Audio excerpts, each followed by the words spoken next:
Baseball from Peoria and O'Brien Field. Today, the Carrollton Hawks at 31-1 will meet the Eastland Cougars, who come into this one 25-5. Hi again, everybody. I'm Dave Bernhardt, joined by Hall of Fame and state championship coach Mark Lindo, coming to you from a very hot and steamy O'Brien Field in Peoria, matching a couple of teams, Carrollton and Eastland. They got here by way of different type of games. Carrollton, an 8-4 winner in their semifinal. They pounded the ball. Eastland on the other side, Mark, they did it with small ball, scoring 2 runs in the bottom of the 6th inning to defeat Goreville 2-1. No doubt about it. Blair had a great ball game. He goes to 8-1 for Eastland, and on the other side, Coonrod, he goes to 11-0 with his great pitching performance. They'll hand the ball to the next guy in line today with a championship at stake, but these are two very, very fine baseball teams. They deserve to be here, no doubt. It's the first time that either of these two teams has played for a state baseball championship. For Carrollton, it's the first time they've ever been to the state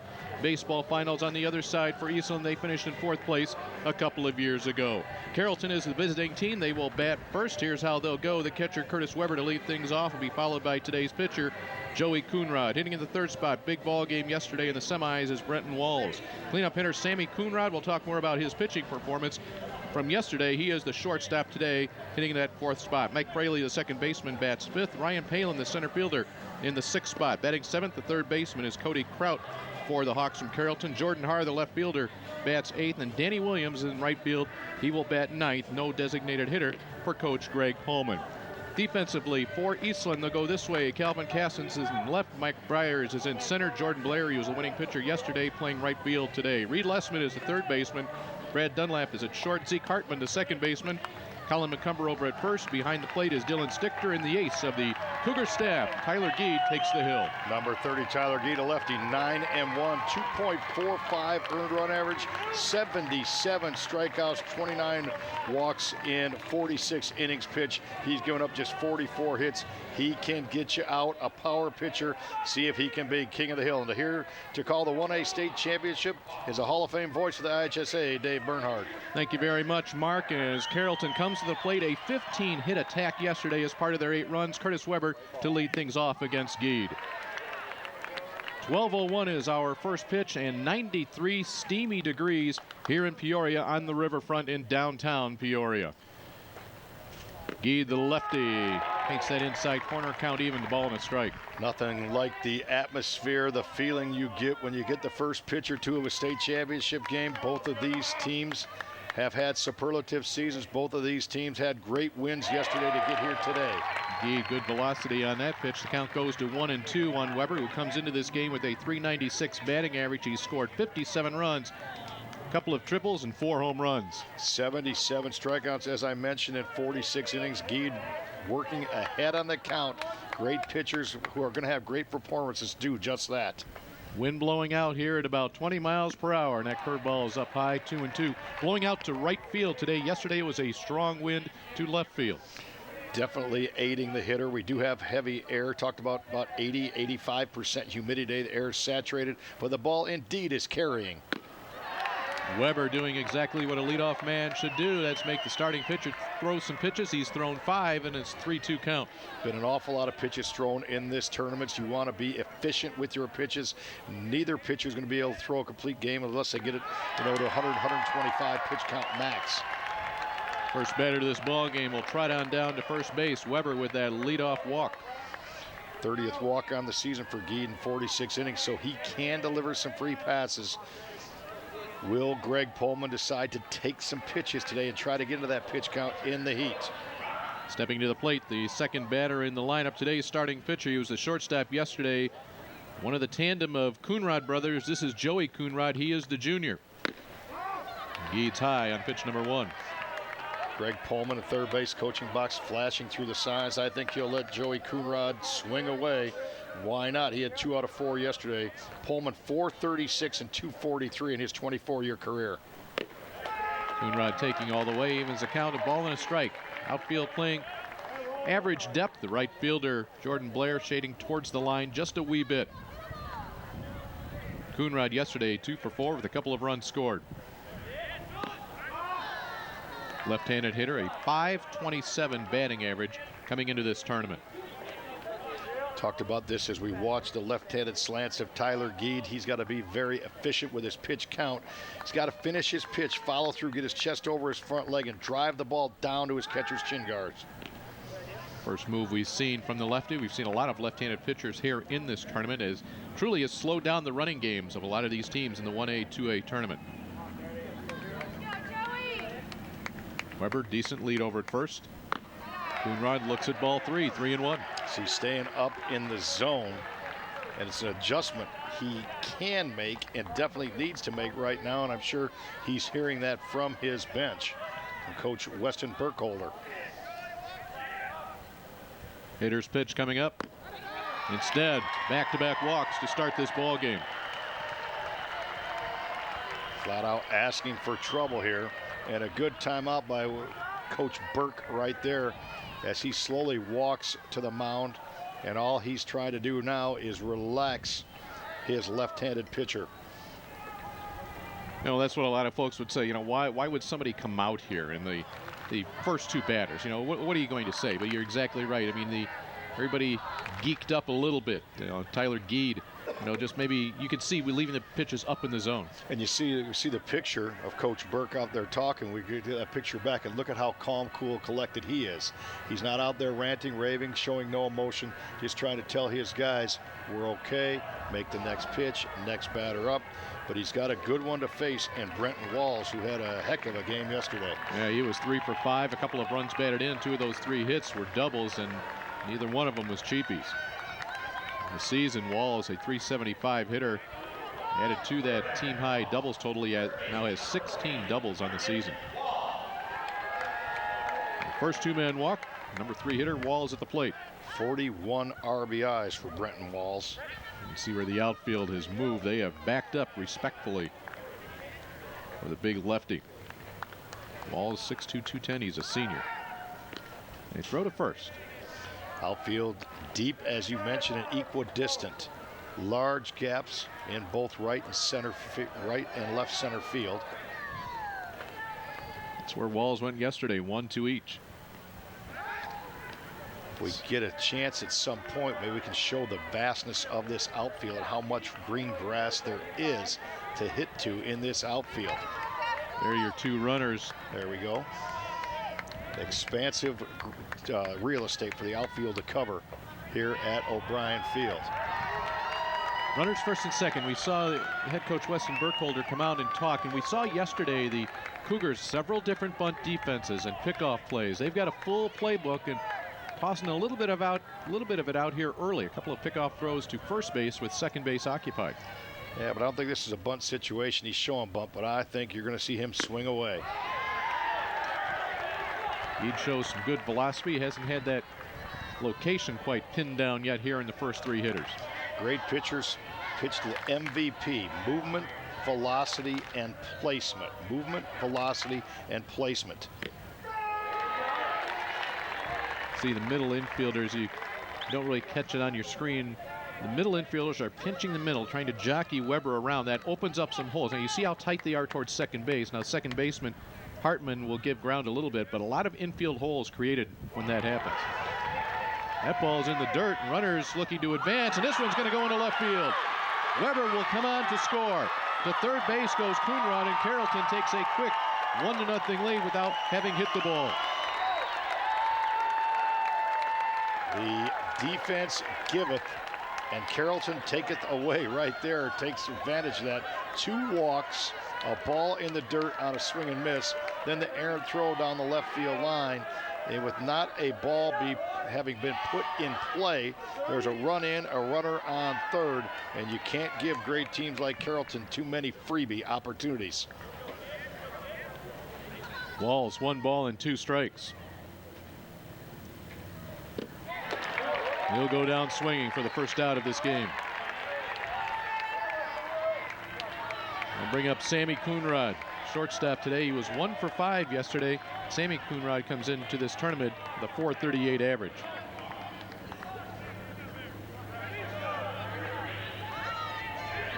Infield back here in the top of the first inning. Carrollton, 1 tie. That was to Brown County. 1 loss to Jersey. That's it. Sammy Coonrod has driven in 34 runs on the year now. He scored 36. 70 runs accounted for by this young man. That's an offense all by himself. It's a called strike. Coonrod headed to Southern Illinois University at Carbondale. He'll be a Saluki next year. A spectacular performance on the mound yesterday. 13 punch outs. His brother Joey, who will start this game, comes in and gets the last out with a punch out as well. 14 Ks by the Coonrods. Big cut there from Sammy. They will swing the bats. Will the Hawks? 358 team batting average, 59 doubles, 9 triples, 14 home runs.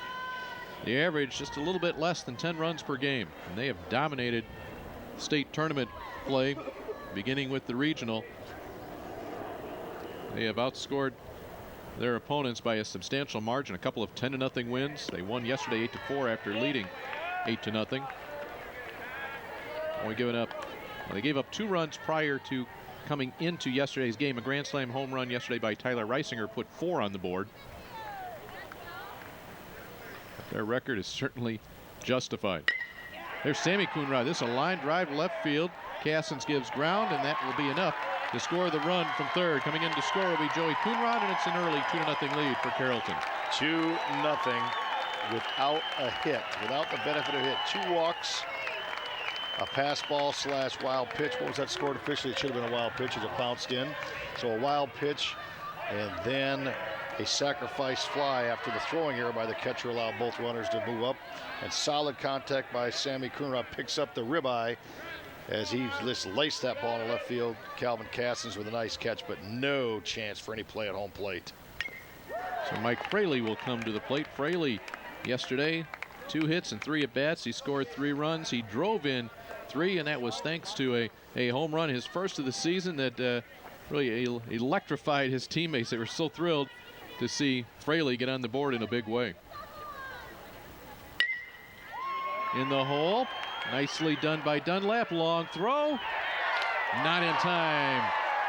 Just could not get it over there to McCumber. Did every single thing he could do, but Fraley beats it out. What a nice play, though. Great effort by the shortstop. He goes far into the hole. He doesn't go to his backhand. Sets his feet, does Dunlap. Gets rid of the ball in a hurry, but just beating it out was Fraley. Well done as far as the defensive side of that, and Fraley using his speed to get on base. Look for him to be very active on the base paths sometime early in this count. First hit of the game for Carrollton is an infield variety. Short lead by Fraley. The plate is Ryan Palin, the center fielder for the Carrollton Hawks. Palin yesterday a hit and 2 at bats. Again, a 15-hit attack for Carrollton. They built an 8-0 lead in their semifinal win over Tremont. Now, if you're Fraley on first base, you're watching the leg move. If you get a green light with 2 outs, you have to go on the first movement. You can't try to go after he crosses the plane. You'll be thrown out. You have to go on first movement and just guess. Eastland fans wanted a call there. Our umpires for this championship game, Steve Voorhees is behind the plate. Steve Bessie is the first base umpire, and Dwayne Rakestraw taking care of third base.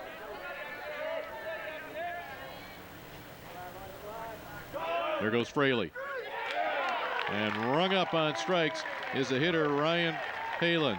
2 strikeouts in the inning for Tyler Geed, but more importantly, 2 runs on the board for Carrollton. They do it by virtue of a sacrifice fly, a wild pitch, some errors, and a single. So we head to the bottom of the first inning in your 1A championship here on IHSA.TV with Carrollton, the 2-0 lead. Eastland comes into this game with a 25-5 record. They're already down by 2, and they'll go this way for Weston Burkholder. This afternoon, it's Brad Dunlap, the shortstop, to get things started. Mac Byers, the center fielder, bats second. Tyler Geed doing the pitching. He is hitting out of the 3-hole. Reed Lessman at third base today. He's hitting cleanup. Chase Wilhelms, the designated hitter, batting for the left fielder. Calvin Cassens in the 5th spot.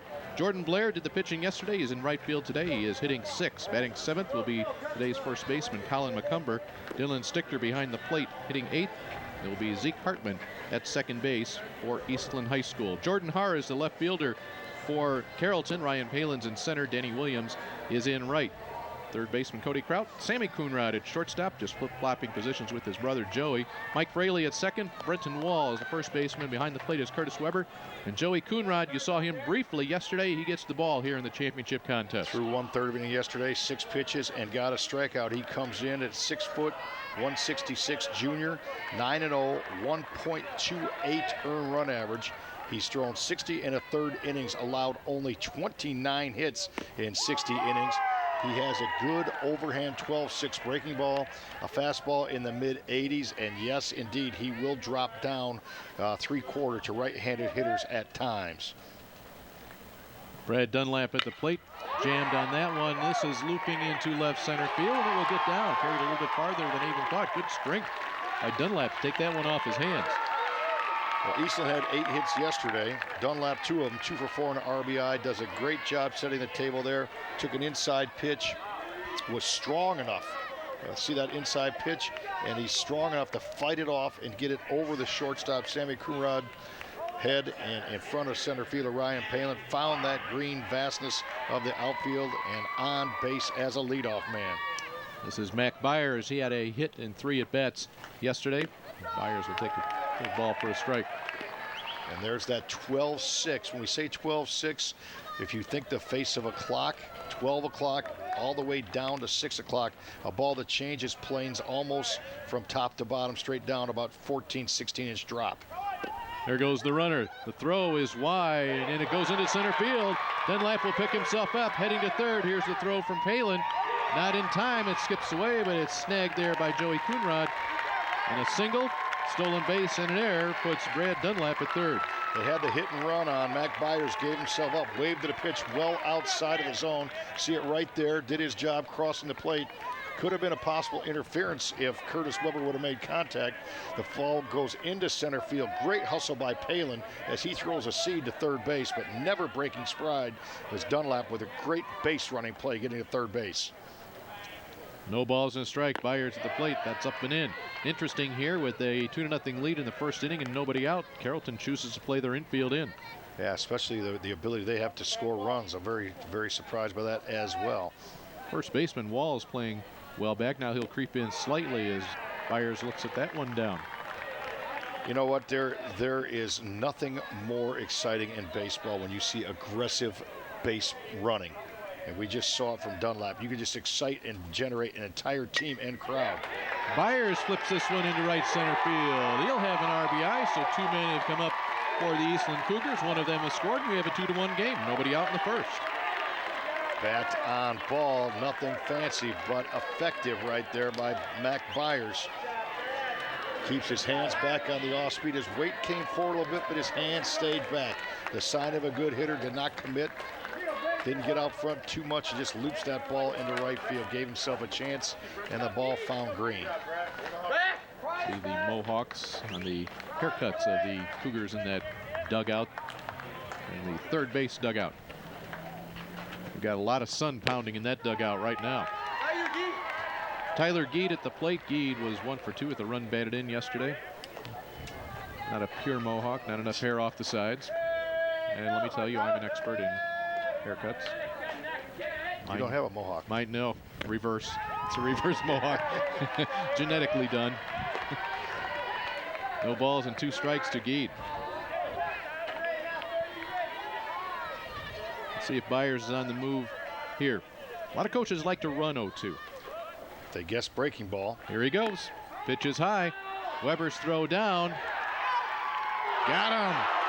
And Weston Burkholder sprinting out there. He doesn't like the call. That was a well-thrown ball by Curtis Weber. That brought him up out of the crouch. He threw that ball down in 2.09 seconds. 2.09. You see a high tag. And the left hand comes up. Eastland likes to be aggressive. And Burkholder elected to run 0-2. The count now 1-2. A run in, 1 out, nobody on base. Geed at the plate, an upright stance. Slices this one. That's a base hit to left field. 3 at bats, 3 runs, and Burkholder down at third base throws his cap down once again because he knows if he had gotten a call at second base, his team would have been tied right now. Yeah, you go back to that out-stealing by Mac Byers. The pitch had taken the catcher, Curtis Weber, up and out of his crouch. But what a great release. And we mentioned 2.09 seconds. You get it there in less than 2.1, you've done your job. And we could have some kind of big inning if that call at second was not made the way it was with the out call. Ty Hartman will be the courtesy runner for Geed, and that will bring us to Reed Lessman. Lessman, the cleanup hitter, 0 for 4 yesterday. A tough day for Lessman. It's one that he can look back now and say, okay, I'm all right. He had a couple of strikeouts in some key situations. He's jammed on this one. To the second baseman, better hurry. Fraley just gets Lessman going down the line as Hartman advances to second. Well, Fraley picked that ball up. He let it get to him instead of charging it. He looked at second, which was the proper play. Knew he couldn't get the lead runner, and then, whoop, I got to hurry just a little bit, make sure I get the hitter. Chase Wilhelms, a designated hitter, batting for Calvin Cassins. Being in the 5th spot in the order, Wilhelms 1 for 3 yesterday. First pitch swinging, they're going after it. Fouls it off right into the Carrollton fans, the non-student section. You can tell that because the non-students are sitting up in the shade. All the students are right behind that Carrollton dugout on the first base side, enjoying the 93-degree sun we have here in Peoria today. Joey Coonrod leaves that one inside. A ball and a strike. Runner at second base, Ty Hartman. At the plate, Wilhelms.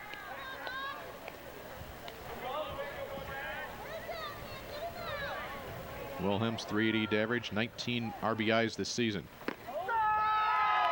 Coonrod paints the inside corner with the breaking ball. 1 ball and 2 strikes.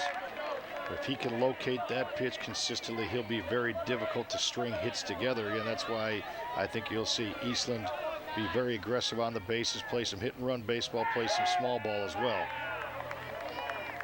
Hartman bringing a little bit of difficulty for Coonrod. Coonrod, 29 hits allowed in 60 1/3 innings, 2/3 of an inning now. They have 3 on him already.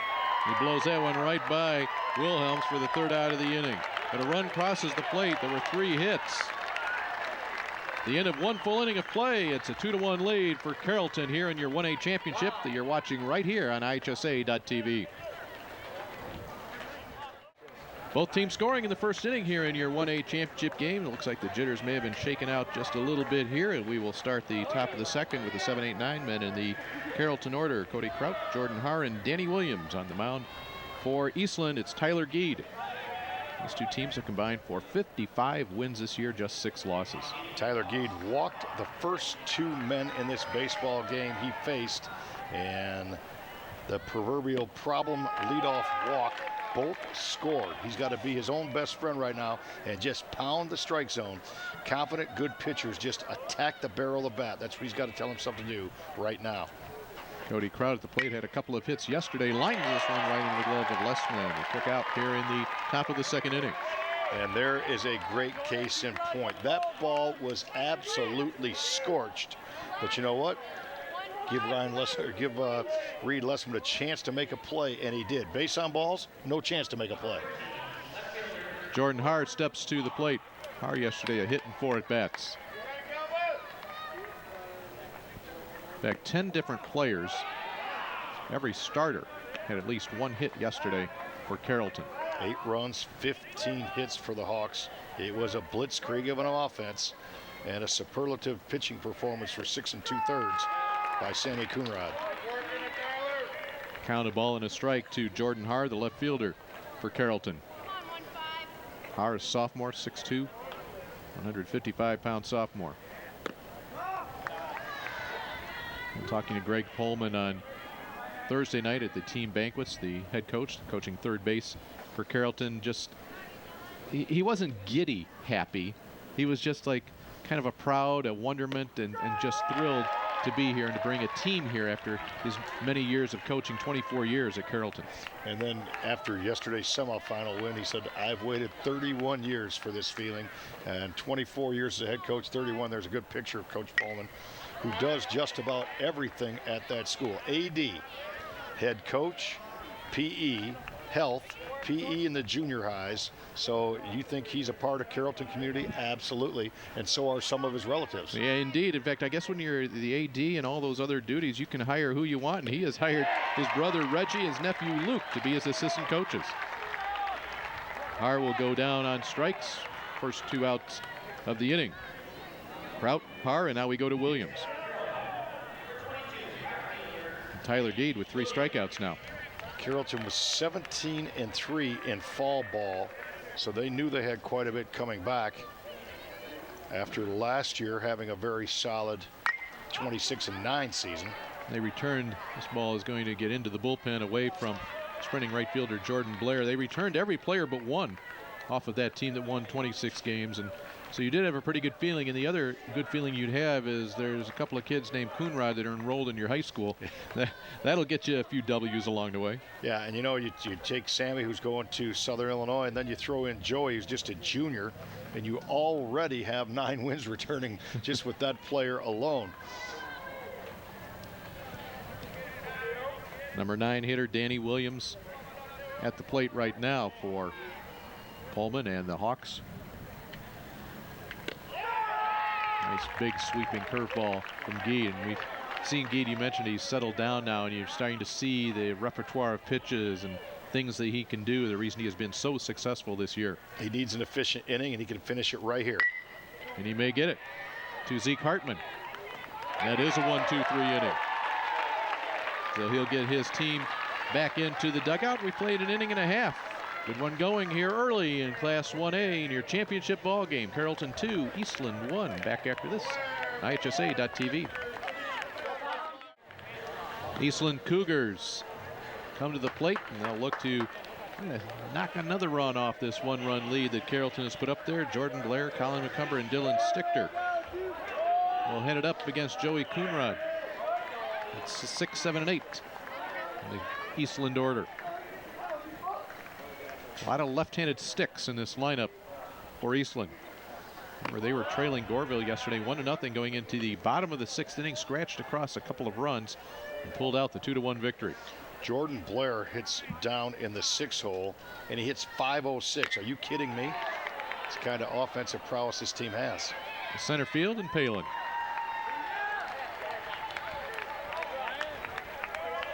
One pitch, 1 out. And we'll probably talk about that as we get to the middle innings of this game, what the pitch count is for each of these young men in this 94-degree heat with all the innings they have utilized on their arms the last 10 days to 2 weeks. Coonrod with the first pitch strike to Colin McCumber, the first baseman. Joey Coonrod pitched the sectional semifinal and then the super sectional as well. So he's been active. What would that be? Like 3 games in about 6 days, and through the 6 pitches yesterday, 3 games in about 8 days. He had gone about 2 weeks without pitching until he pitched in the sectional semifinals because of the rain that had delayed regular season games and the early tournament games. So he was strong going into that sectional semi. So maybe he saved up a few pitches in that right arm. And I look at your notes, and he pitched the super sectional in an 83-minute game. That is what we talk about, being a very efficient pitcher and expediting the whole process and involving your defense. Only threw 63 pitches in that one. That's amazing. After that line out by McCumber, it'll be Dylan Stichter with 2 outs. 4 straight retired by Coonrod. Stichter yesterday, 2 for 3, 2 of the 8 hits that Eastland was able to rack up against Goreville.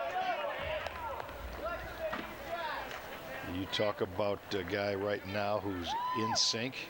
There he is. He's hitting spots, and he hit that spot. Missed just where he wanted to, right above the hands.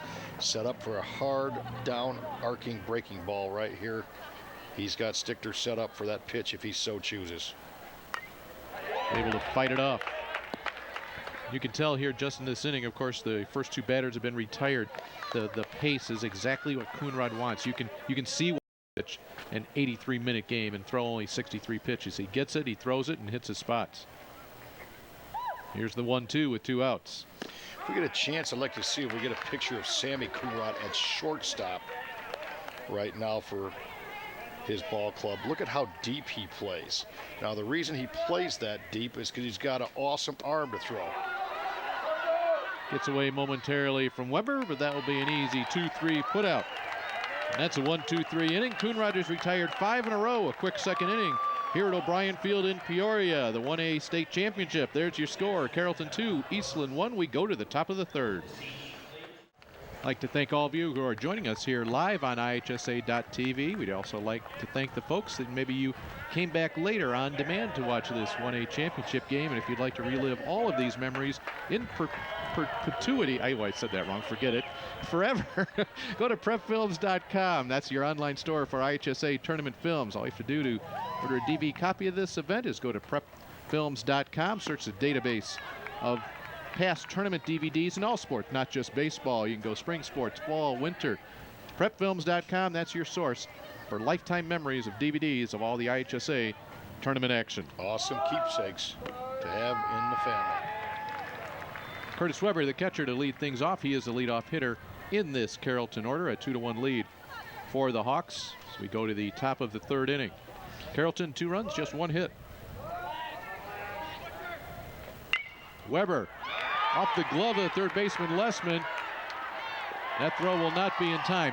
Boy, Lessman just moved in. He took about 3 steps in on that pitch, and that ball just jumped at him. That'll be a base hit. He had shown bunt, got up real early, tried to move Lessman in, did just that, and then hit the rocket right at him. So just on script right there was Curtis Weber, who brought the third baseman Lessman in and then hit it right at him and off of him. Once again, the leadoff man is on. Time called momentarily as Greg Pullman goes through his signs down at third base. He has Joey Coonrod at the plate. Coonrod walked and scored last inning, as did Weber, who walked and scored. Those are the 2 runs for Carrollton. Joey, left-handed hitter. Lessman creeping in at third. It's a called strike in the outside corner. Tyler Geed's slow lead leg actually had Curtis Weber going back to the base on that delivery. He obviously does not have a good read on him yet. And with Joey Coonrod's ability to handle a bat, I think he'll be very conservative here on the bases, let Coonrod swing away. Big swing. And looking for distance from Coonrod. He has 4 home runs. He ties his counterpart down at first base, Curtis Weber, with 4 home runs. So your 1-2 men in the order leads your team in round trippers.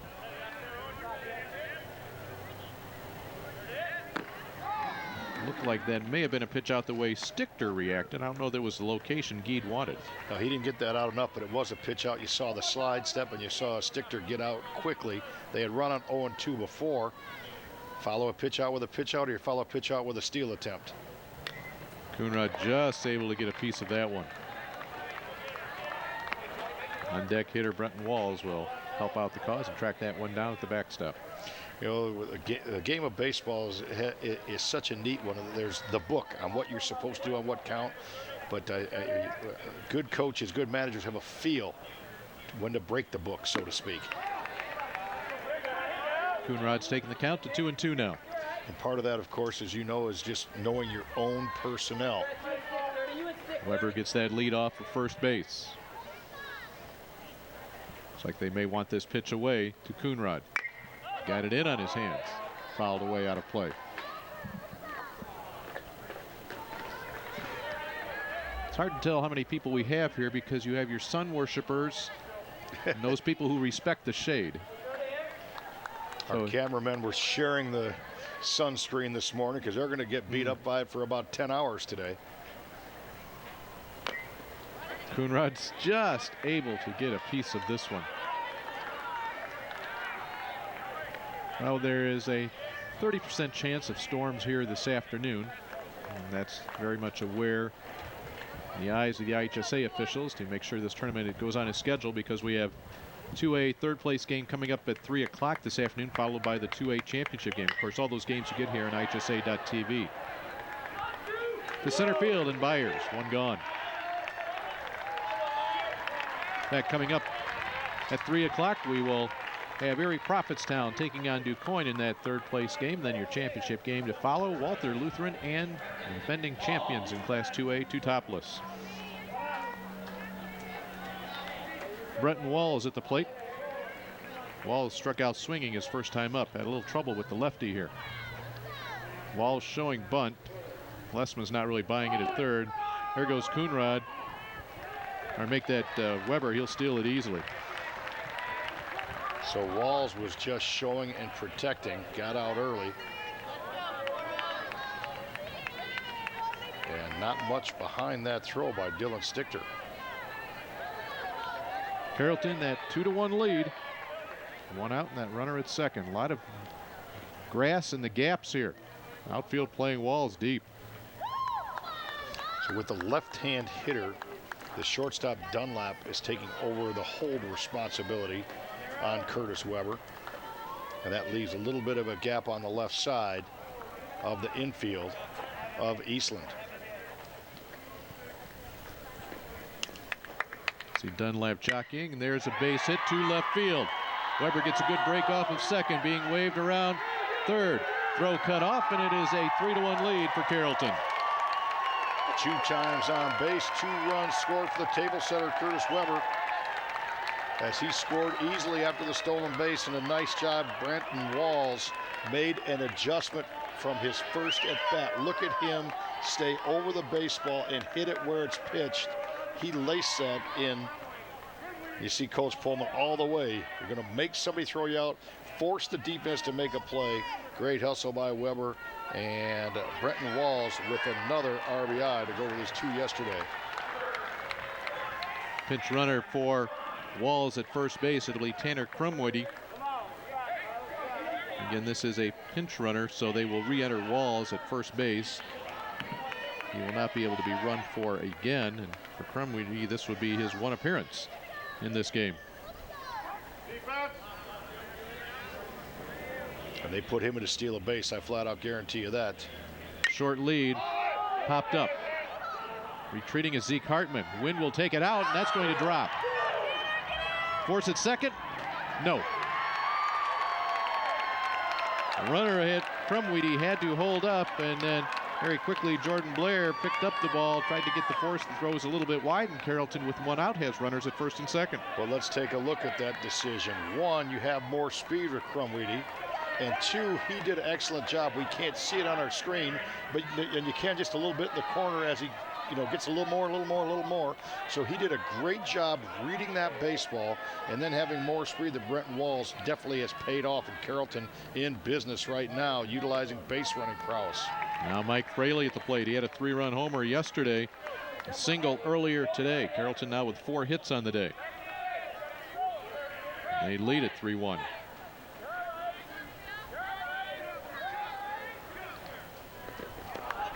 Good pitch from Geed.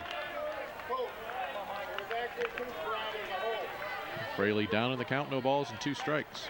Shortstop Brad Dunlap is making a exaggerated movement toward holding that runner. Now he changes positions with Zeke Hartman, but they're leaving a lot of gaps in their infield for Carrollton to lace a ball through. The block by Stichter. The runners will look to advance, and they will. Wild pitch for Geed, puts 2 runners in scoring position. We've talked about it throughout the tournament. Great base runners anticipate, get movement toward the next base. That ball was read in the dirt. Good base running by both Carrollton base runners to advance. Big couple of at-bats here for Tyler Geed. He needs to keep this deficit right where it is at 3-1. Fraley to center field. Byers over the head catch, tagging at third is Crumwitty. Here he comes. The throw is well off target. Another run crosses the plate here in the 3rd inning for a 4-1 lead for the Carrollton Hawks. I'll tell you what, Carrollton has done some really good things on the bases.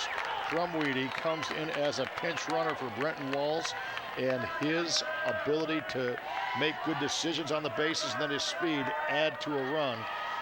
As Byers gets behind that ball, but just too deep for him to have any chance of throwing anybody out. 2 runs in the first, 2 more here in the 3rd with 2 outs. Ryan Palin, a runner at 3rd. Sammy Coonrod advanced on that sacrifice fly to center field. And some people might say, well, that throw should have gone to 3rd base, but quite honestly, with the center fielder Byers going far to his glove side to right center field, he wasn't going to throw either runner out. Ryan Palin able to hold up. He was a strikeout victim in the first inning.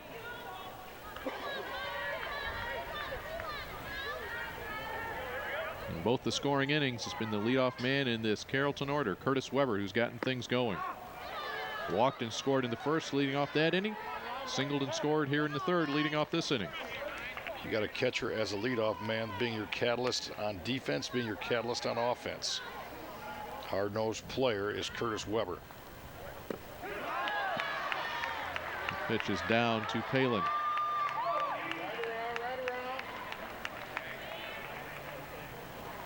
Palin, a 5'10" senior, 443 batting average, and with the count 3 balls and a strike, Greg Pullman will have a conversation. And that conversation is look one pitch, one zone, and go ahead and turn on run. He should honestly take any breaking ball, any changeup. He has one mindset, and that's find a fastball on the inner part I can turn on. He won't get that chance. The walk puts him down to first, and the Hawks get to play first and third here with 2 outs. It's the third walk of the game for Geed. Bring up Cody Kraut, third baseman. Now, if you do have your base runner Palin go on the first movement of the pitcher Geed, do you have your man, your backdoor man at third base, go on the first movement as well and try to steal backdoor first and third? And Sammy Coonrod at third. Nothing doing on the first pitch to Kraut. Well, if you do that, it becomes the play that pretty much every team has in the book. You know, that forced pick play over at first base. Very short lead, however, for Palin. He stays there. Kraut chops it right into the Eastland dugout. A lot of coaches get more antsy after that first strike, and then definitely with 2 strikes. You take the odds away from the hitter and try to put the onus on the defense by trying to make something happen on the base paths. Kraut swings through that one. I'm thinking you're going to have Palin doing something right here. Let's see whether Pullman even goes through any signs. Doesn't show anything. So I'll retract that last comment.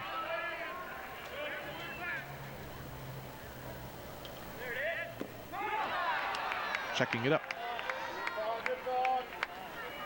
2-2. You have the mindset if you're going to run 3-2, you run 2-2. And I never really understood that concept. No, I don't have that. A lot of folks say, well, if you're going to run 3-2, you run 2-2. He's going on 2-2, and that is bounced foul. 2 balls, 2 strikes, 2 outs. We'll do it again.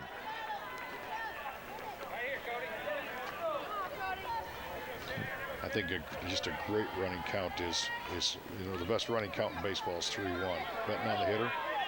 Yeah. You'll get a throw over here. Nope, no runner moves. And the count 3-2. Now the one thing that runner at first Palin will have to think about is have to make sure he's going home. Yeah, this is a non-pick, non-stealing situation. When I say non-stealing, yes, he's going, but he's going after the pitch. He goes. Ball is low. The 4th walk of the game for Geed. And the bases are loaded with 2 outs for Jordan Hart. So this would be one of those 2 or 3 key times in the game. 4-1 if you're Eastland and you get out of a bases juiced situation, you got to feel like you're in the ball game with 5 at bats left. But if this thing goes to 6-1 on a base hit, it changes a whole complexion of the mindset of both teams. Hart, a .297 hitter at the plate, struck out his last time up against Geed. Sends this one right past Pullman at third base. Foul. Looked for it and got it, but just a little bit too much top hand, a little bit too quick getting in front of the baseball.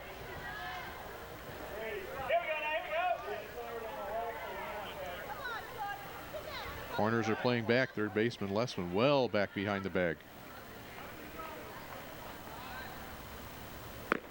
Good fastball, good location.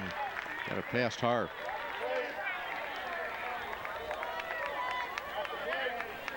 No balls and 2 strikes. Geed can dictate the game right here.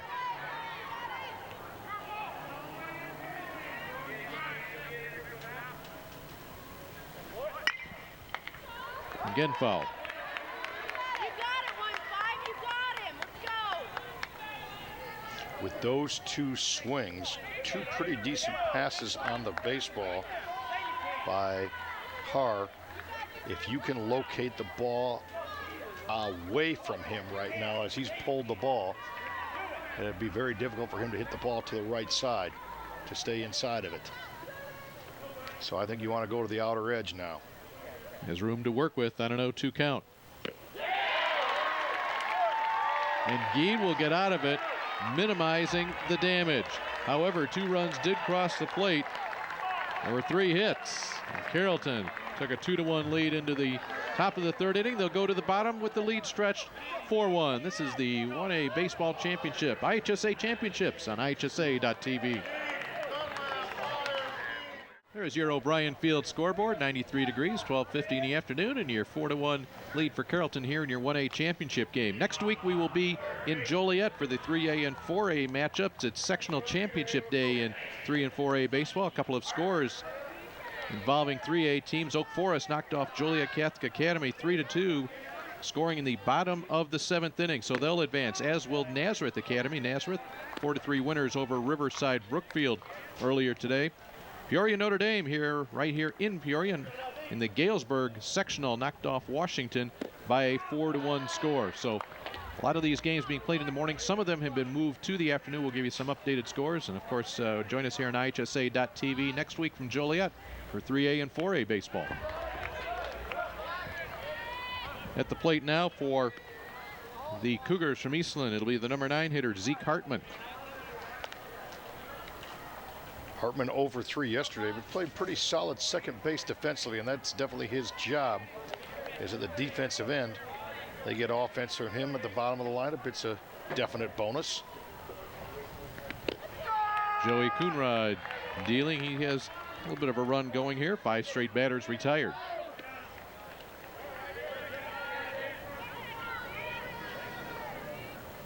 On 2-2. Hartman late on that fastball and fouls it away. Some 4A scores. Finals, Mount Carmel defeated Oak Park River Forest 3-2. They'll advance to the super sectional, as will Providence Catholic, knocking off Downers Grove South 12-3. That was in the Neuqua Valley sectional. Look out in the stands as that ball, or did that go in the stands or in the dugout? That was up in the stands. Ricocheted back out above the Carrollton dugout. Scattered green shirts in that Carrollton dugout. When you're at a ballpark, you have to watch the baseball, even when you're enjoying your popcorn and pop. Glenbrook North knocked off Leiden 15-6. That was in the Glenbrook South sectional. These are all championship scores. Games in progress. Lions leading Glenbard West 7-2 in the bottom of the 6th inning. These are all Class 4A scores. In the top of the 7th inning, it's Lincoln Way East 10, Sandburg 4. To the right side, Walls takes it himself. Good hustle down the line for Hartman. Boy, you love to see that. Well, Hartman, for making a rather weak out on a ball to first base, had a really good at bat. Fouled off a couple pitches, probably made him throw 6 or 7 in that sequence, put the ball in play. And although he got behind on the count, he kept fighting, battling, and that was a grind him out at bat, which turns into a quality at bat, even though he made a leadoff out. To the top of the order in Brad Dunlap. He scored the only run of this game. He singled, stole second, went on to third on a throwing error on that stolen base, and scored on a single by Mac Byer. So it was a very quick run in the bottom of the 1st inning for Eastland High School. Dunlap, the leadoff man, scored their only run. And Curtis Weber, the leadoff man for Carrollton, has been on base twice in his 2 plate appearances and has 2 runs scored. How about that productivity from the top spot in both teams' batting orders? Big curveball from Coonrod. Dunlap just couldn't pull the trigger on that one. The count now 1-2 with 1 gone here in the 3rd. Paling, the center fielder, playing extremely shallow right now against Dunlap. And he's going to be tested. Payne will have to give ground, and he's not going to get it. Dunlap on the move. He'll pull up at second, stand-up double. Excellent job, Mark Lindo, on the call of that center fielder Ryan Palin's positioning. And Palin just put his hands up as to ask his dugout did you guys move me in? Okay, and getting his hands on top of that baseball was Brad Dunlap, who was able to get his hands over the ball and drive it over the head of the rather shallow playing Ryan Palin.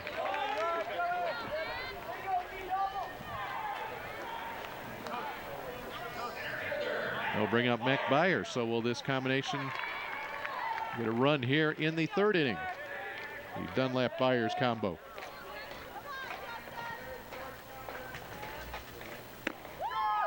Curveball Coonrod.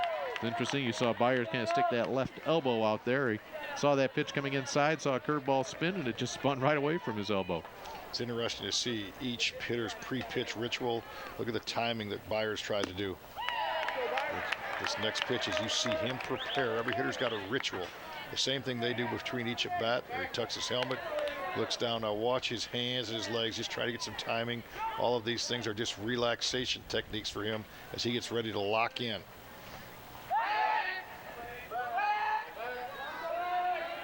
He's coming into the dugout because he may have to hit soon, but Reed Lessman had been warming up down in the Eastland bullpen. Don't know whether he would come in for Geed or they just want to make sure that if they need somebody, he's loose. Byers on a tapper to short. Sammy Coonrod comes up with it. Bullet strike, close play. Good job by Byers to get down there in a hurry, and it's a good thing for Carrollton that they've got an arm like Sammy Coonrod at short.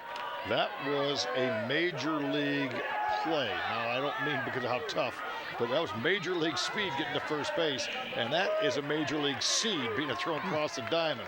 So you have a guy that can flat out throw the baseball and a guy that can flat out run, and Mac Byers down the line. So that was a very exciting 6-3 putout. Brings up Geed as Dunlap advanced to third on that play. Well, I can't get over how quickly Byers got down there from the right-handed batter's box. We have seen numerous balls go past catchers, both yesterday and today. And the reason I bring that up is you have a runner now advancing to third. Dunlap only 60 feet, or only 90 feet away instead of 180. It's a big run right here for Eastland in the bottom of the third inning, trailing 4-1. Trying to break that ball in on the hands of Geed. Geed singled to left field his last time up, so they pitched him away. He went to left field, so this time they're going to bring it in tight. So we approach 1 o'clock. The temperature has reached 95 degrees here in Peoria, so that's the number that we matched yesterday, right? That was our high temp yesterday. We're going to get 96. I think we will today. We're going to beat it. Coonrod, that's a beautiful pitch right there. Now that is a beautiful pitch, and the reason is he threw a breaking ball on the prior pitch, as you mentioned, right in his hands. Now he moves his eyes at a breaking ball again, but he throws it back door on the outer edge using all 17 inches of the plate. 2 balls, 2 strikes with 2 out. 12-6 curveball, so tough to hit. I totally agree with you, and I'm still a firm believer philosophically in teaching that. So many people have gone in vogue to the slider and now the cutter, which I think, by the way, puts more strain when you talk about Tommy John surgeries.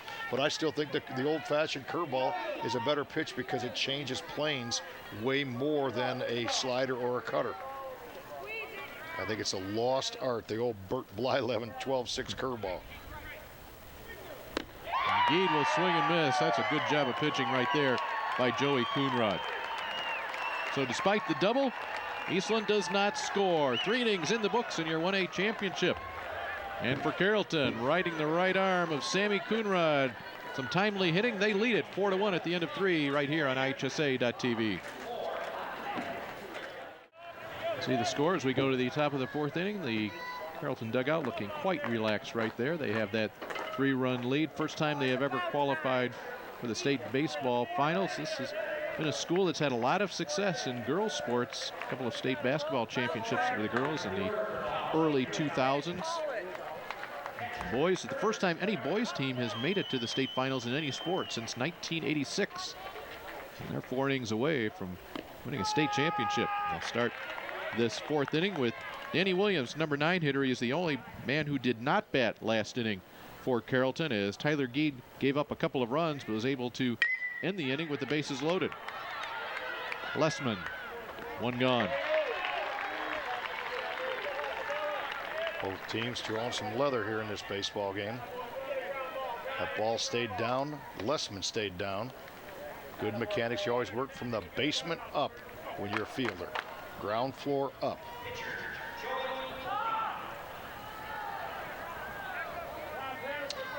Now Curtis Weber going to get on base and score a run. That's his modus operandi today. I think that's part of the plan. 19 stolen bases on the season for him. And we talked about when he gets on base, his run production. Yeah, this is no fluke today. When he comes into the, actually when he came into the super sectional, that's the latest stats we had, he had scored 57 runs. Yeah, that is unreal. Now think about it, 57 runs, and this would be in about 30 games coming into the super sectional. So you're scoring 2 runs per game through the course of an entire season. Absolutely amazing. Some people don't, I mean, most people don't get on base twice a game. 1 run scored yesterday, 2 already today, so he's at an even 60 runs scored on the season. Count 1-2 to Weber. 2 runs in the first, 2 in the third for Carrollton. 1 in the bottom of the first for Eastland. Cougars have been playing catch up all day. A little bit too long for Weber.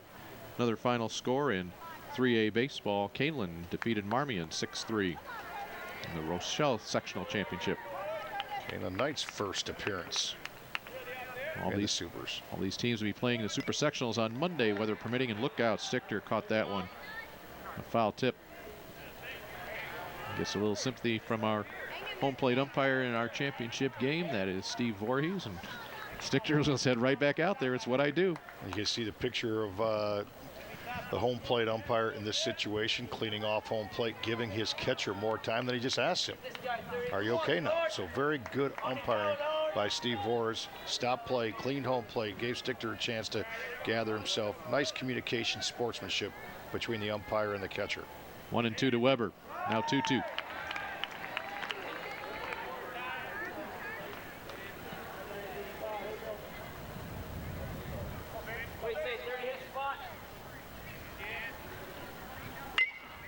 Ball laced into right field. That's another hit for Weber. His second hit of the game, the 3rd time in 3 plate appearances he has reached.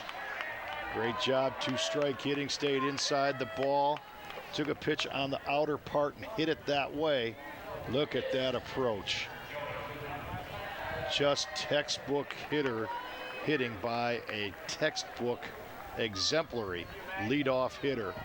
And what are the odds that he's going to score a run? They're pretty good when you got 60 on the year leading off here with nobody out. You got 2, 3, 4 in the order. Joey Coonrod followed by Brenton Walls. If they get to him, Sammy Coonrod.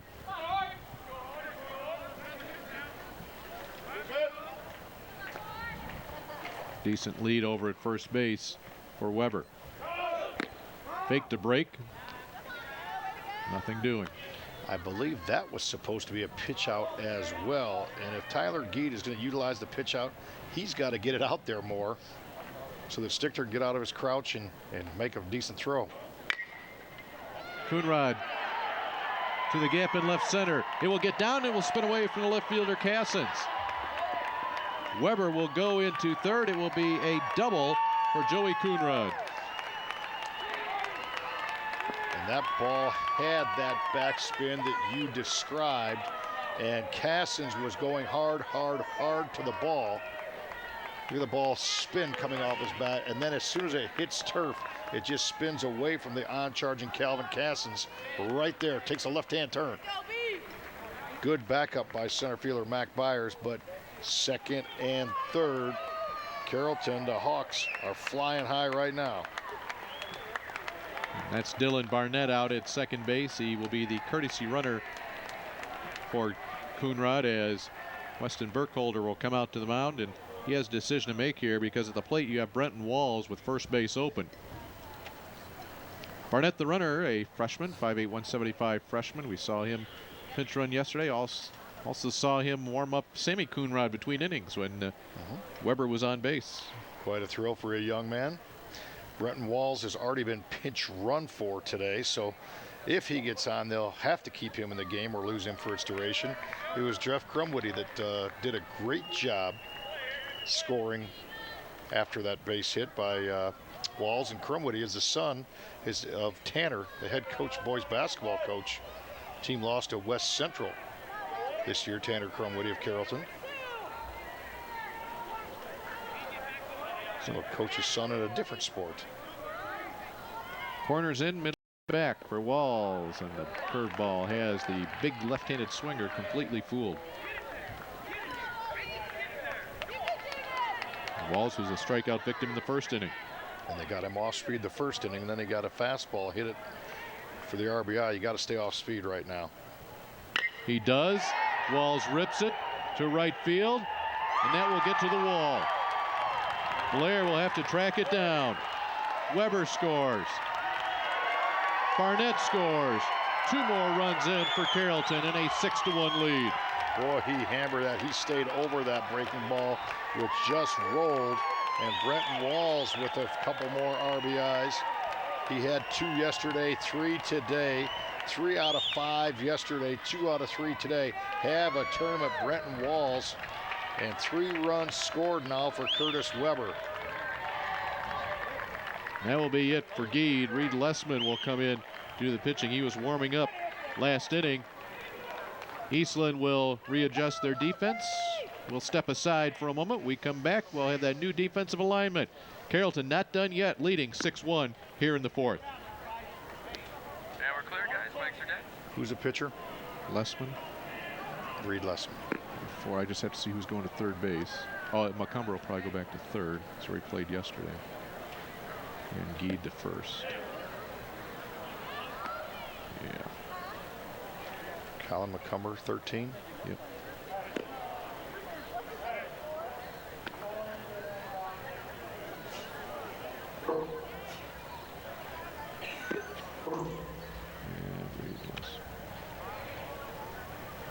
So who's at first? Geed. Tyler Geed, back where he Okay. And Reed Lessman, do I have his stuff? Yes, I do. It's a good team. They are.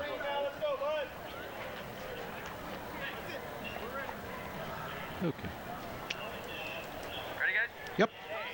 All right. 3, 2, and 1. Pretty simple switch for Weston Burkhalter. He takes his third baseman, Reed Lessman. He moves him to the mound. He tells Tyler Geed, you go from the mound to first base, and if you're at first base, Colin Macomber, you've got to go play third. So they just kind of rotate through the third base pitcher, first base lineup. So defensively now for Eastland, it will be Macomber, Dunlap, Hartman, and Geed from third to first. Stepping to the plate, Sammy Coonrod. We said this inning not done yet for Carrollton, just 1 out. 2 runs in the first, 2 in the third, 2 more here in the 4th, a 6-1 lead. Sammy officially 1 for 1 today, has a sacrifice fly to go with a single, and he was looking for more than just a single on that cut. Lessman comes in 5-2, 36 innings pitched, earned run average of 2.33, 39 strikeouts, 22 walks in that 36 innings pitched, 33 hits allowed, so people have been able to move the ball against him. Trying to run a little pickoff play as the shortstop Dunlap cut in front of the runner at second base, and that is Walls. As Mark mentioned earlier, he'd already been pinch run for earlier, so if he wants to stay in the game, he has to run for himself. There he is. And I think you want him in the game. He carried that heavy metal, isn't he? Lessman leaves it up high for Sammy Coonrod. You know, you go back to Brenton Walls. He looked less than adequate against the left-handed pitching of Geed, his first at bat in that strikeout. Give him credit for making an adjustment, staying in over the ball his next 2 at bats. Byers in center, looks up into the sun. It's out number 2. Well, I think the Geed left that breaking ball in a little bit too much, that more than he wanted to. That just lit up the eyes of Mr. Walls. Mike Fraley, he has a sacrifice fly today and also a single, so officially 1 for 1. So he's 3 for 6 in the 2 games here. Second baseman hitting in the 5th spot in the Carrollton Hawks order. Carrollton, members of the Western Illinois Valley Conference, enrollment of 219. Carrollton north of St. Louis and Greene County. Eastland, on the other hand, up in Carroll County, northwest corner of the state. That's a spinner off the end of the bat, foul. That's what's so much fun when you get to the state finals. Of course, through the regionals and sectionals, the matchups based quite a bit on geography. That's how the IHSA does it in all their sports. But when you get to the state finals, you play teams from what was, we had the 318-mile difference yesterday. Yeah, it was awesome. We were wondering if they had ever even heard of each other before the tournament, and then they were playing each other. Goreville and Eastland. Yep. 1 ball, 1 strike, 2 outs. This pitch from Lessman throws Fraley. Greg Pullman, you know, we talked about his 24 years. I'm looking at his year by year, and he's got an awful lot of winning records, but a lot of 10, 12, 10, 12, 14 loss seasons. Still winning records, but 1 loss on the year. That is unheard of. To his left, McCumber. Nicely done. However, once again, Carrollton strikes for 2. 2-run double by Brenton Wall stretches this lead. Halfway through your 1A state championship ball game, Carrollton a 5-run lead, 6-1 Hawks over Eastland. Well, Bradley University might give it away, but if you were just see that shot, you would say, where am I? Tampa, maybe Hawaii, Fort Myers, yeah. We're in Peoria, Illinois. We're at O'Brien Field. Those are the palm trees beyond the left center field wall here. Surf's up. 96 degrees. That's what the scoreboard just flashed up there. 1:15 in the afternoon. And Eastland will start it off here in the bottom of the 4th inning, chasing 5 runs. Reed Lessman fouls the first pitch off. So we obliterated yesterday's cool 95 degrees. I didn't think it was supposed to get this warm today. Yeah. Of course, it's all relative. 92 degrees, 96 degrees. Is there a difference? Here's a chopper to the right side. Fraley with an easy out to start the 4th.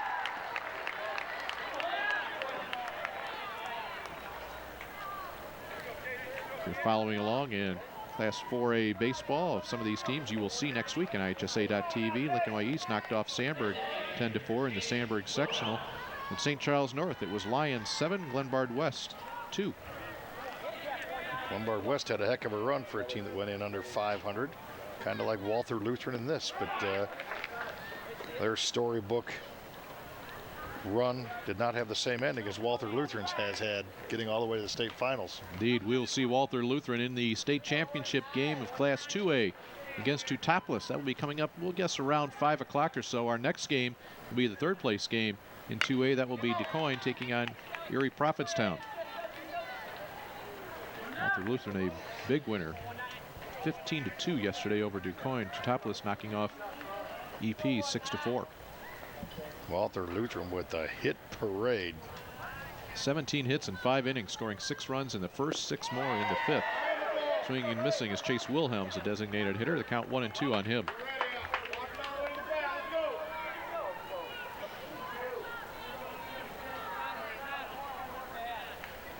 Joey Coonrod on the mound for Carrollton. McCumber sends this rifled into the stands down the first base side.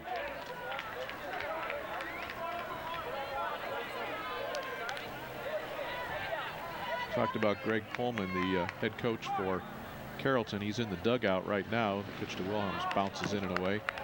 Pullman, after that super sectional win, folks out in the parking lot, the Carrollton fans, they were, waiting to greet the team. So he was inspired. Here he is. He was inspired to do a cartwheel. No. Indeed, indeed. And that's not the first time he's done it. He does cartwheels. It's kind of a tradition for him. There's a big curveball from Joey Coonrod to strike out of Wilhelms here for the 2nd out of the inning. Yeah, he says he does it. Softball games are the games that he coaches. He's talked into doing it, so doing a cartwheel for that guy is no big deal. I admire him. And the one thing, we talked about it yesterday, the one thing he wanted to do was just hopes that he could really make this weekend last and enjoy it in terms of memories as it's happening.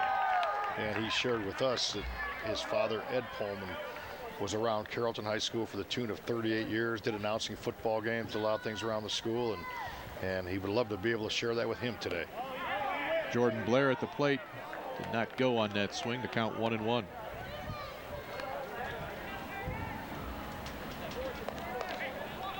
I know it's cliche-ish, but you and I can both appreciate this, and many people that are at the ballpark are listening. There is nothing that bonds father-son like baseball. It really isn't. That's the best part of baseball, is that everyone has an understanding, a love of it from the early days. And you know, father-son baseball, father-son fishing. I think those are maybe the, You're right. the two best bonding opportunities you can do from little age up. Count 1-2 to Blair. He's able to fight that one off.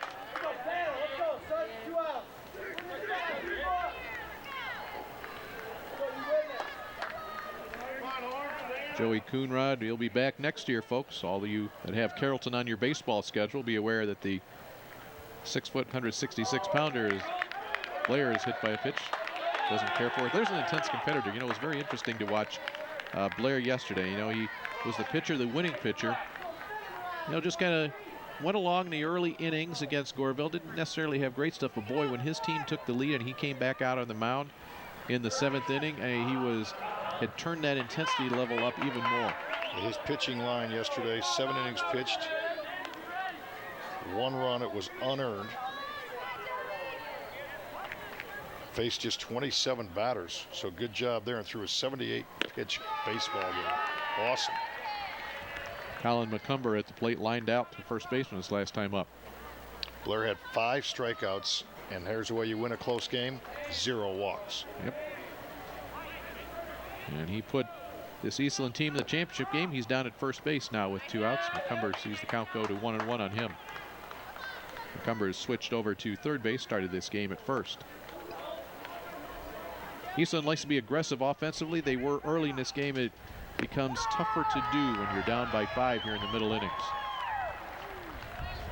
You know, some folks say, well, you just keep on doing it, but this is not necessarily a situation that you would have, you know, Blair running.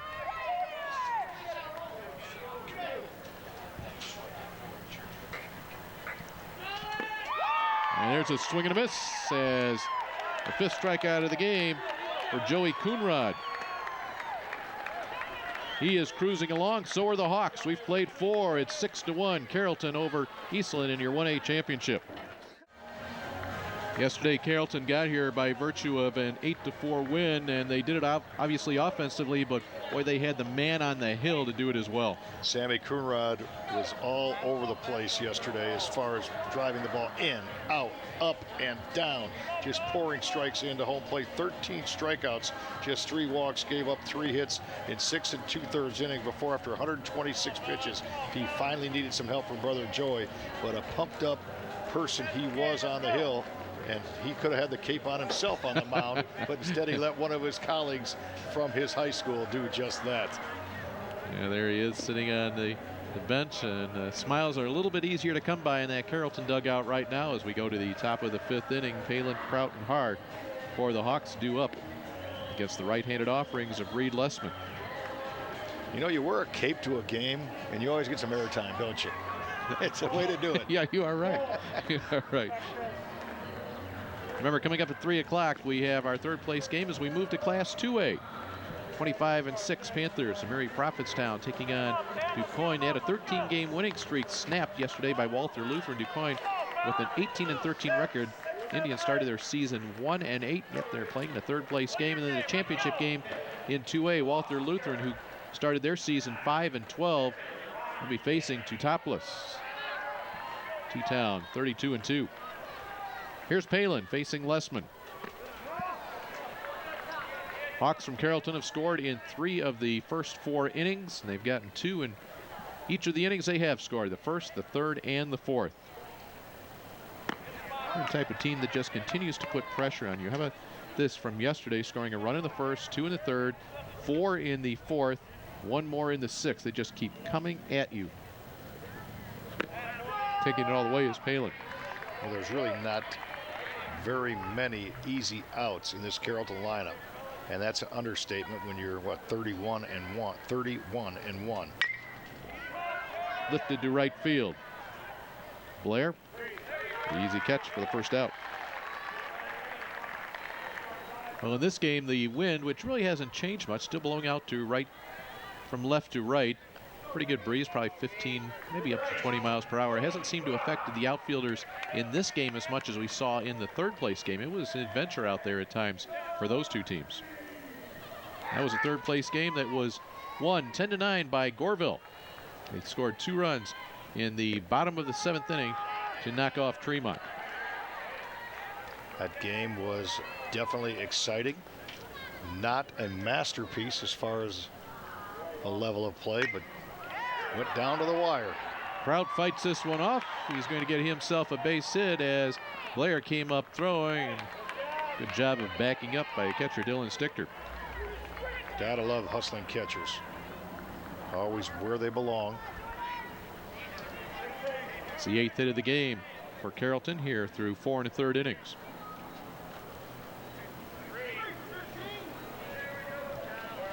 Jordan Harr, the hitter due up. It'll be Jordan Callow that will pinch hit for him. So a pair of Jordans exchanging spots here. Pinch hit yesterday and had himself a 1-for-1 pinch hit opportunity. Harr struck out his first 2 times up. Callow just a 154 hitter on the season coming in. 2 for 13 before that hit yesterday. And also had done some pinch running. Kraut the lead at first, driven back by Lessman.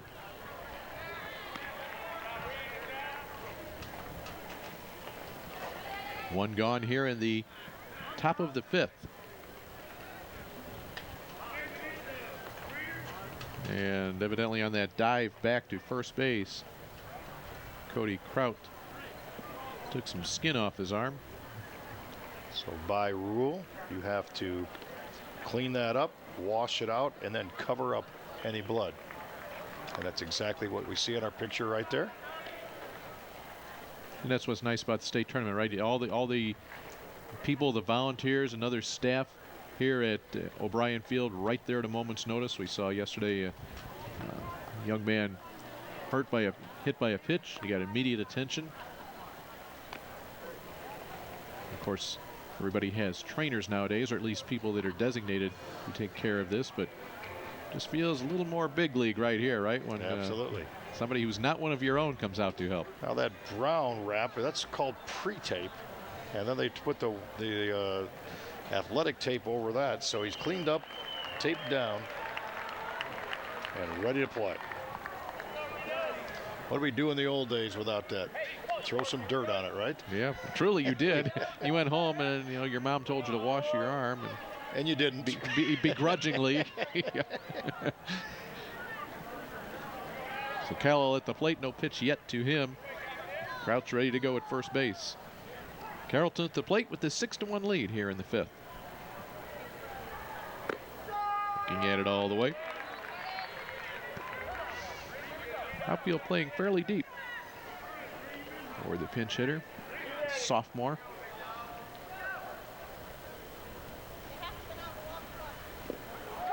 And that gets away from Stichter.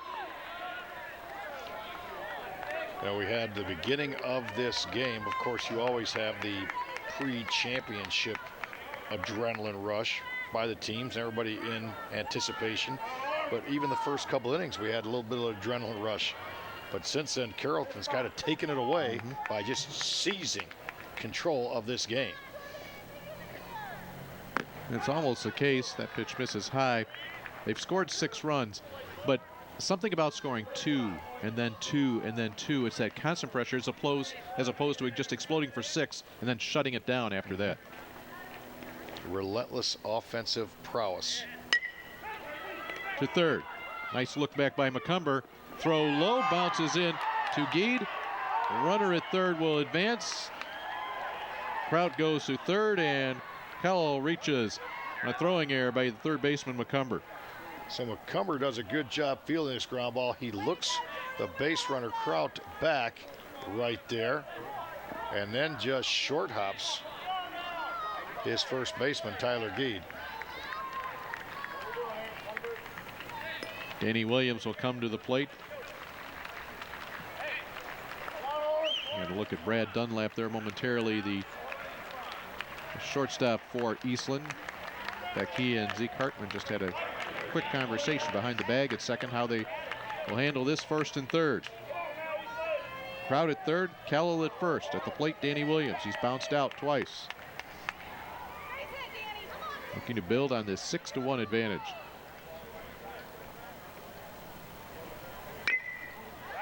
Chopped foul, scoots into the dugout on third base side.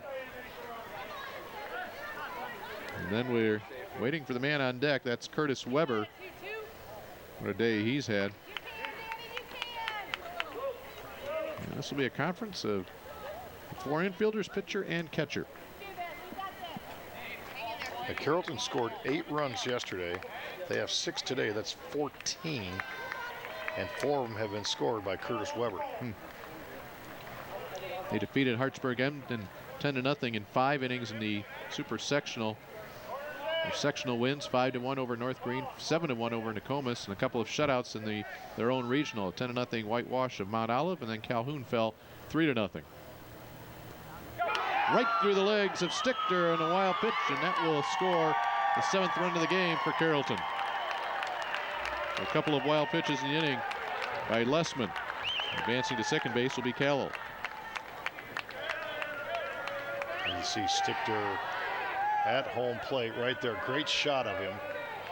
He knows he should have actually blocked this ball. He came up on that. He knows it. And then the next shot we just saw was his frustration at himself and basically the overall situation that they're chasing down right now. Williams will take the breaking ball. The count evens at a ball and a strike. 1 gone here. A run in. So the only inning that Carrollton has not scored has been the second. Good job right there by Stichter. Yeah, that time he stayed down and rounded his shoulders over the baseball on a ball a good 6 to 8 inches off the dish.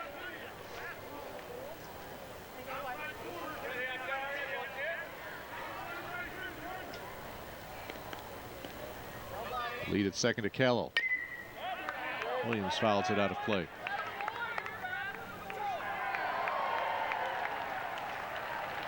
Catch made right there. Nice catch in the Carrollton crowd. Yeah, fans like it. You get to keep those balls. I remember the old days being not that long ago, actually, where in the high school tournament you did have to get those balls back. There were people responsible for chasing those down. Hartman hesitates, throws, and now caught in a rundown is Carroll.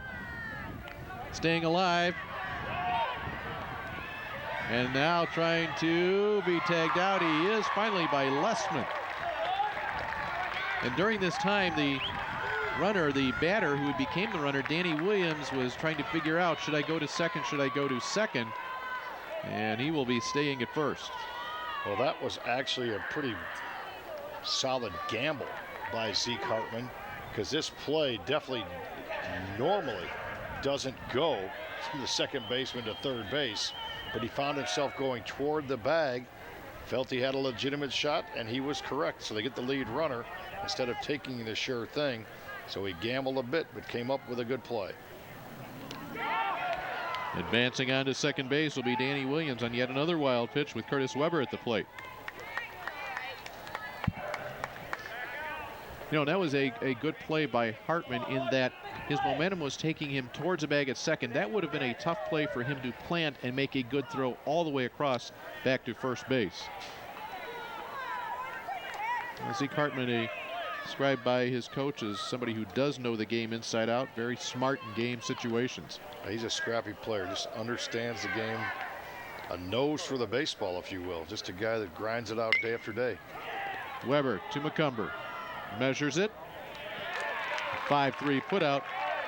Ends the top of the 5th inning, but yet another run comes across the board.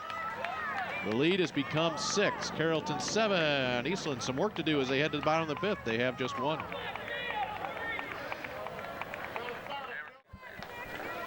The skyline of Peoria in the background over the center field fence here at O'Brien Field in your 1A Baseball Championship. IHSA Baseball on IHSA.tv. We have Class 2A Championship play coming up, and then next weekend, more baseball. That will be in Joliet, 3 and 4. On the mound dealing is Joey Coonrod. He's only getting up 1 run. That came back in the 1st inning.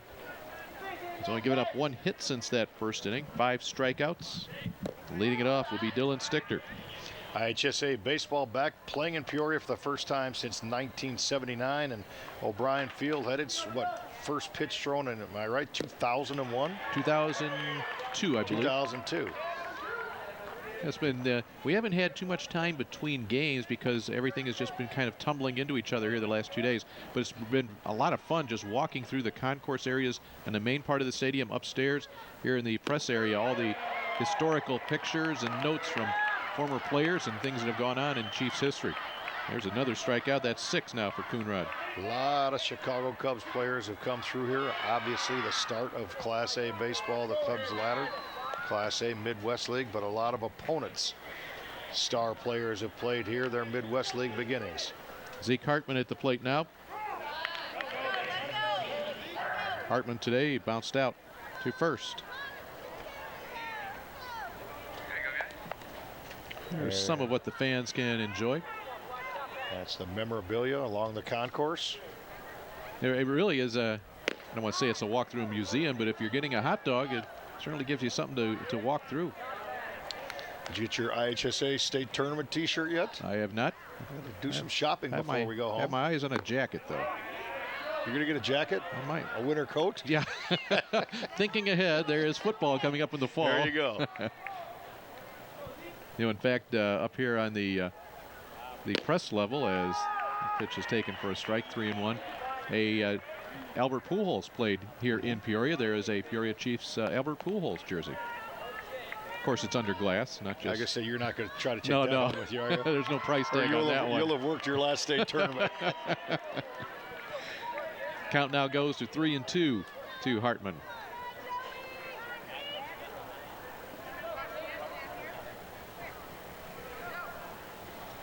Coonrod's pitch, oh, that's a beauty. Flat out frozen at home plate was Zeke Hartman at a pretty gutsy 3-2. Look at him throw the hammer down, up and down, right there. Wow. What a great pitch with late bite to it. Hammer him.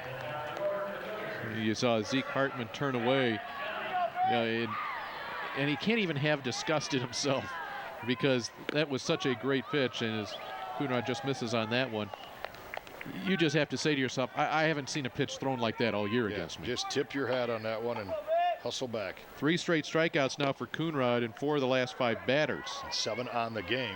He's dealing. Faced one man yesterday. What was that? A strikeout. An older brother, Sammy, struck out 13 yesterday. Dunlap on a ground ball to the first baseman. Look out there as Walls hustles over and makes the unassisted put out, and that's a 1-2-3 inning. Second time that Eastland has gone up and down in order, and we have played through 5. To the top of the 6th we go. It's a 7-1 lead here in your 1A championship on IHSA.TV. The Hawks 2 innings to go where they can pick up a state trophy. Well, we've been in O'Brien Field all week long, and those men right there bringing this game to you. Take a look at Jesse. He's got it best right now. He's in the shade. John's down there. It's in the first base side. Good job there, John. And over to third base, Luke.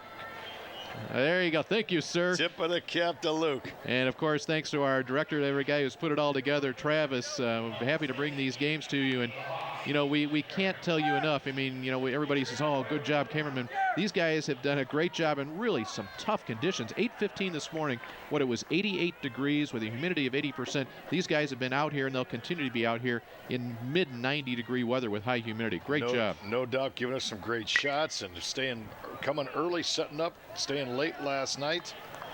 Went to bed about 15 minutes after they packed up. I know that last night, so they get back here this morning. Jesse, John, Luke, and Travis. Is that a law firm? Yeah, it sounds pretty good. Actually, sounds like books of the Bible. It does. At the plate is Joey Coonrod. Yeah, we know there's some spirituality on a baseball field, especially if you're a fan of Field of Dreams. Yeah. Kevin Costner, of course.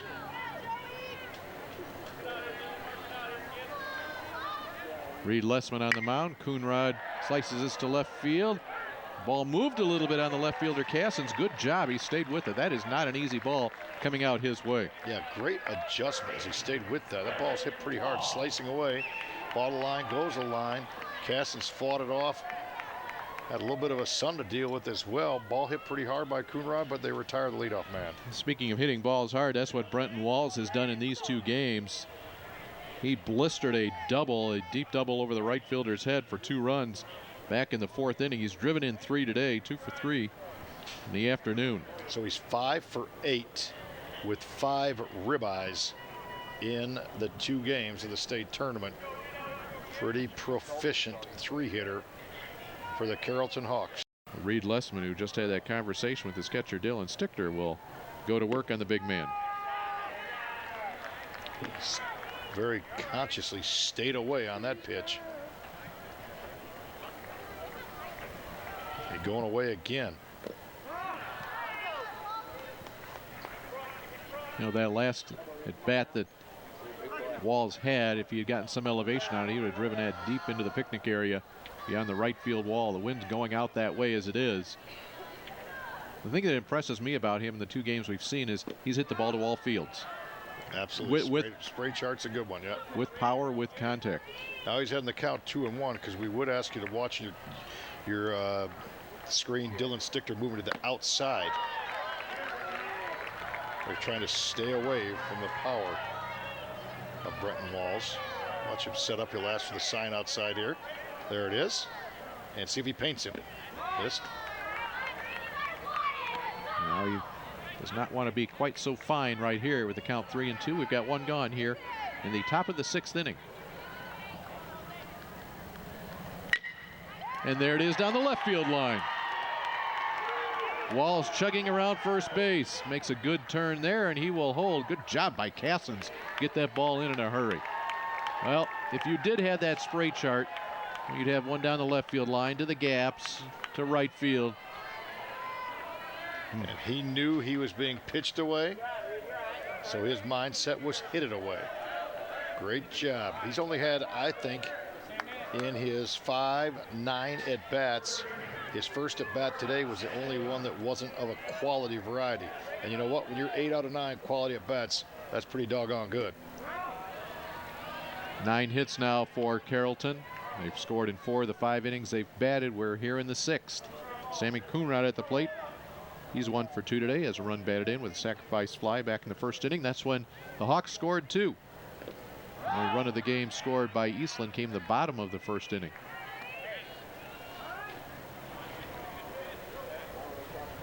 Yeah, the Hawks got those 2 runs without any hits, and then all of a sudden they took control of the ball game. Eastland came back with a run of their own.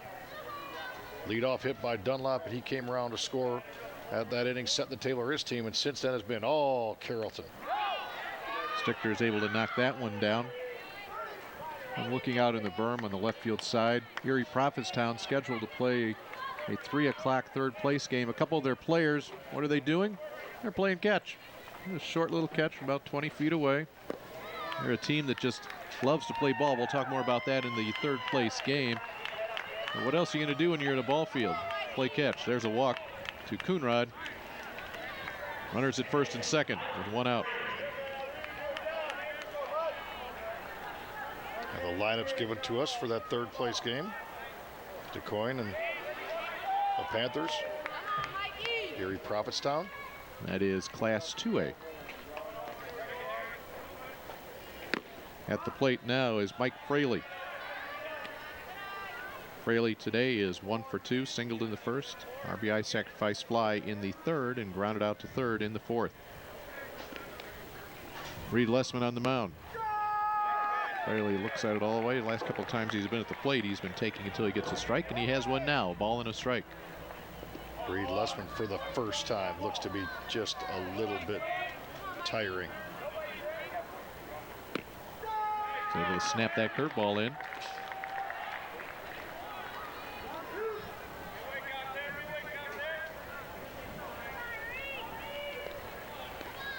Ty Hartman loosening up in the Eastland bullpen. Right back to the pitcher. Lessman wants to go to 3rd. There's one. McCumber eats it. 2 gone in the inning. And that's a play I think that Lessman would want back.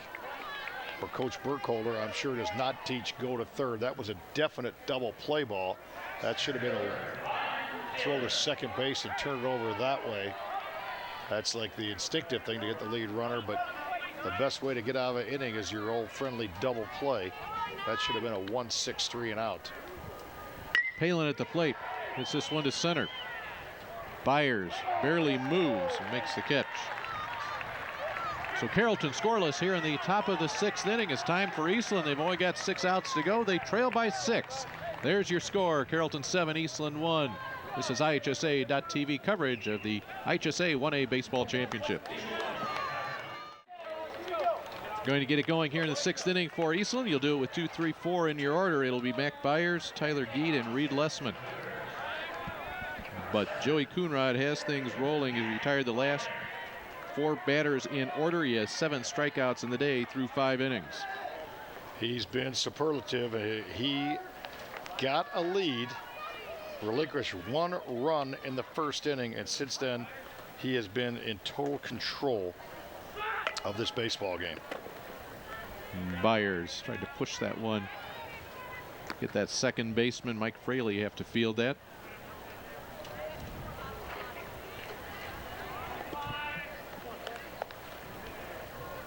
Get a good look at Byers. Good speed in that second spot in the order. Up the middle. Sammy Coonrod with it. He better hurry. Not in time. What a great play. Wow. Coonrod wanted that one to be a highlight film. Ball takes him up the middle, and he's able to throw across the field in a millisecond, if you will. Watch him stay down the ball, square up, throw on the run, right across the diamond, but good speed. And Byers, we saw how well he ran his last time on a bang-bang play that was 6-3. This time he gets the call. Boy, that's been the greatest individual battle we have had today. Speed against arm. Wow. I'll bring up Tyler Geed. Geed started this game as the starting pitcher for Eastland. He was relieved in the 4th inning by Lessman. Geed gave up 6 runs today. At the plate, he's 1 for 2. Good cut, sent it straight back. Now, if you are Joey Coonrod, I don't think you need to be too concerned about the base runner. Now, yeah, we just mentioned how quick Mac Byers is, but you just go ahead and pitch your 7-1 lead. And you can hold him on, but if there's, not a dangerous lead over there, or a, guaranteed stolen base type lead, you come get your hitter. Because, I always think of it this way: we count pitches, but we don't necessarily count throws to first base. And geometrically, that throw from the pitcher's mound to first base is longer than the throw from the pitcher's mound to home plate. Yep. And if it's thrown with authority, you are indeed having some wear and tear on your arm, and it's actually a different throwing motion as well. Counts 0-2 now on Geed.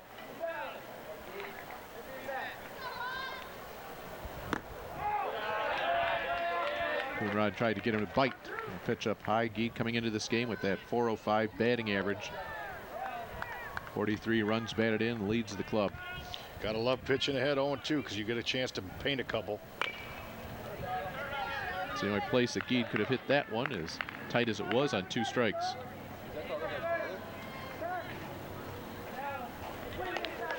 .25-5. That's what Eastland's record is coming here into the championship game. Pretty doggone solid. What a great run it's been. Checks it up. Get a piece of it. That had to be, because it looked like it would have been a called strike, so it must have been a check swing foul ball.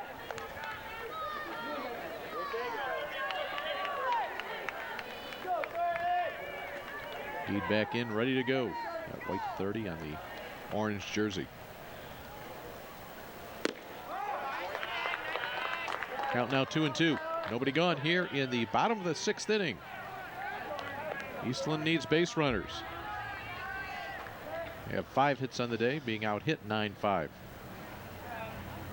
This ball is sent out to, nope, didn't quite get up over the railing. Thought it was going to get out there to Adams Street. Tyler Gade is definitely a good-looking hitter. Knows how to handle the bat. Good vision. Nice balance. Good position on his hands and a nice short compact stroke. Ooh, Coonrod tried to backdoor him, thought he had him. This is a good battle right here. Joey Coonrod and Tyler Gade. Joey Coonrod, though, he's got to go ahead and play good old-fashioned hardball here and just say, let's see what happens. With this lead, go put it in play. You got him. There it is. 8th strikeout of the game. So he and his brother have combined for, what is that, 22 strikeouts now in these 2 tournament games with 1 out here in the 6th. That was a fastball up and above the hands, and it was no match for Gade at that point. He might have swung at ball 4. You take a look at the jersey there of Joey Coonrod. Yesterday we saw Sammy Coonrod, same sort of thing. Their brother, or their dad Tim, played at Carrollton and McKendree College, and the one thing I would suggest to Tim is you may want to have your sons pull that belt 1 notch tighter, keep that jersey in there. Those are 2 fine ball players right there. At front of the jersey, it's funny how both the brothers, it's the same way. They pop out of there. There goes the runner. It was a hit and run on with Reed Lessman at the plate and Byers at first base. That's interesting concept there with the score as it is. Again, you have the good speed at first, and it was we talked about it was a very aggressive first inning, and then Coonrod has silenced the offense here for Eastland. Maybe it's just an attempt to kind of reignite something. 2 strikes now on Lessman. Yeah, try to get something going. That first inning, it was a single by Dunlap to lead things off. He stole second, went to third on a throwing error, and then Byers followed with an RBI single, and that was it. That's been it. That's the scoring on the day for Eastland. And the strikeouts keep on coming. Number 9 now for Coonrod. So as your count goes, 14 yesterday, 9 today, 23 strikeouts by 2 dominating arms. Sammy and Joey Coonrod pitching their team to a title. Chase Wilhelms, the designated hitter for Eastland at the plate, and that will get by Weber. It sends Byers to second base on the wild pitch. So Wilhelms look to put the bat on the ball and see if he can score Byers from second base.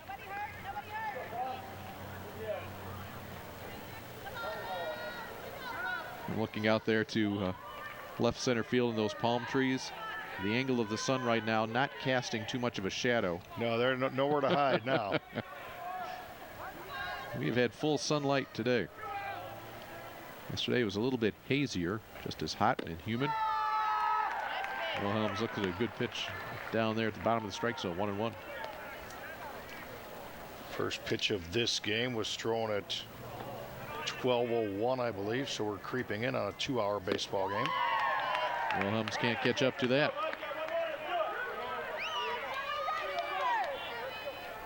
Well, does he have another strikeout pitch right here? Does he strike out in the side, and does he go to double digits? Wilhelms will try to prevent that. Not going to happen. Strikeout number 10, 3 in succession for Joey Coonrod. And the Carrollton Hawks are that much closer to a state baseball championship. We'll go to the top of the 7th inning. A 6-run lead for the Hawks as Coonrod has it rolling. The Carrollton fans, they're just biding their time here, hoping in about 15, maybe 20 minutes that they can cheer their team. They receive a first place trophy, but we still have 6 outs to go in this ball game. 7-1 lead for Carrollton, however. That's right. Come on down, the first time in the state tournament. Get your picture taken. Cody Kraut to lead things off here in the top of the 7th. Shortstop. Problem there was Colin McCumber needed to cut that ball off. The third baseman kind of let it get deep to Dunlap, and it becomes a throwing error from Brad Dunlap. And that's how the top of the 7th begins. Bouncing ball. McCumber couldn't range far enough to his left. He kind of impeded the vision, if you will, of his shortstop, Brad Dunlap. know you can do it. Now Greg Pullman looks into his dugout looking for a pinch runner, and he will go back to a man that was a courtesy runner earlier. That's Dylan Barnett. So now officially in the game. Pick your pitch and rip it. And also back into the game, re-entering. He re-entered defensively, now gets to bat again. That's Jordan Haar. He was pinch hit for his last time up. Haar today has struck out twice. This time he's facing Reed Lessman. The first two strikeouts came against the starting pitcher, Tyler Geed. Geed holding Barnett on at first. Little pitch out, now going to throw behind Barnett. It gets away at first base. Barnett's going to move on to second. Back-to-back errors here. Puts Dylan Barnett at second base. Fourth error of the game for Eastland. It's a tough way to win a state championship, by having some defensive miscues like they've had here in this 1A state final 2011. That error will be charged to Stichter, the catcher. Tried to run a play to take advantage of a pinch runner. So now Haar with the runner in scoring position. Curveball gets him on the first pitch. Haar being Technically unselfish, trying to go to the opposite field and advance the runner.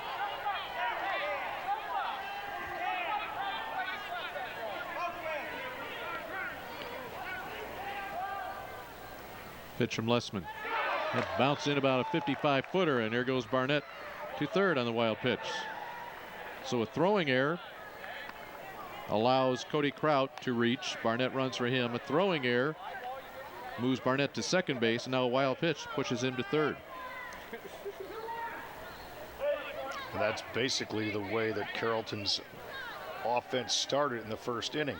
A walk, two freebies, and a throwing error mixed in there with a sacrifice fly.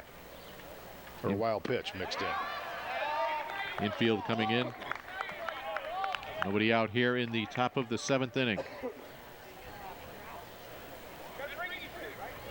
Center fielder Mac Byers playing very deep for the number 8 hitter in the Carrollton order. Haar having a tough time today when we put the bat on the ball. Reed Lessman, straight change there. Location, not real good. Motion, excellent. Had Haar way out on his front foot. Just waved at that pitch.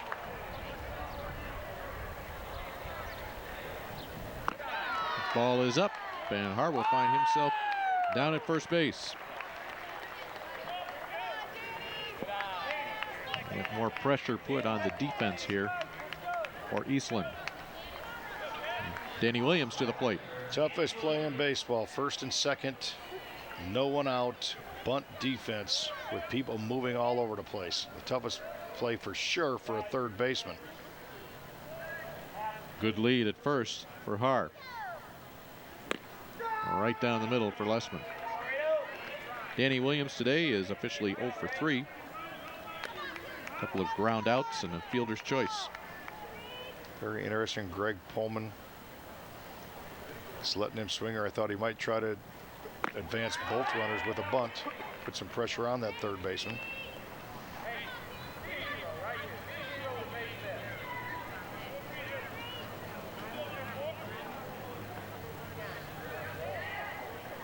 Short lead at third for Barnett. Lessman can't get that ball to bite. Did you ever have any bunters that were just great push bunters, you know, towards second base? Yeah, I've had a couple in my old years, kind of like you, and it's something that usually players work on their own. They got to buy into it first, you know, and that's something they have to work on their own. A lot of people know the drag bunt on the line or foul toward the third base line, but the push bunt, I think, is a real good bunt to be able to master. You have to have confidence. You said work on it on your own. You have to have confidence to push it there towards second baseman. This ball's hit pretty well. Danny Williams will send the left fielder Cassins back. He'll make the catch. Barnett tags, and Barnett will come on to score. Danny Williams, the sacrifice fly to left field, makes it an 8-1 game. 2-0-2, 2-1-0-1. Just offensive pressure by Carrollton with some help that Eastland has gone ahead and given their opponent. Carrollton has scored in 9 of the 14 innings they have batted here in Peoria. Weber to the plate. He's 2 for 3 today with 3 runs scored and a walk. Every time he's not been on base, he's grounded out, making his 5th plate appearance here in 7 innings. An 8-1 lead for Carrollton here in your 1A championship.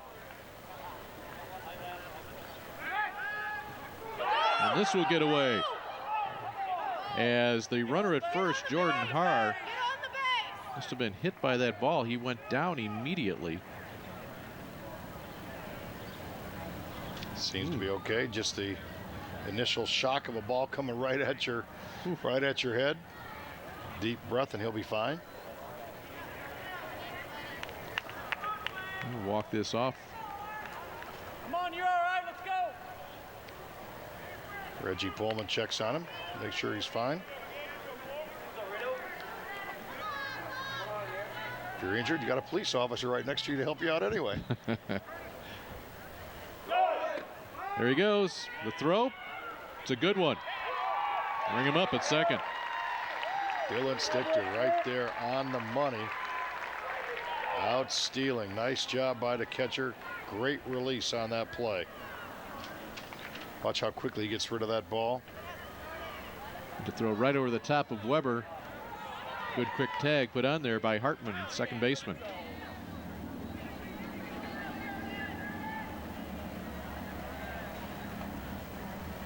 Stichter is senior, wrapping up his high school career as Weber stands at the plate with a 2-1 count on him.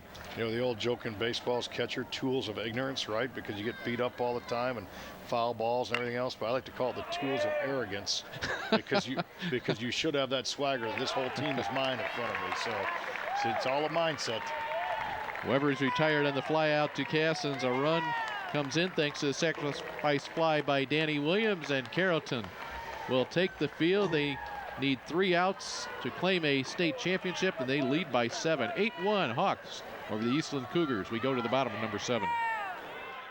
There was magic for Eastland in the super sectionals when they scored in the bottom of the 6th inning to defeat Woodland 5-4. And yesterday, magic trailing by a run in the bottom of the 6th. They got 2.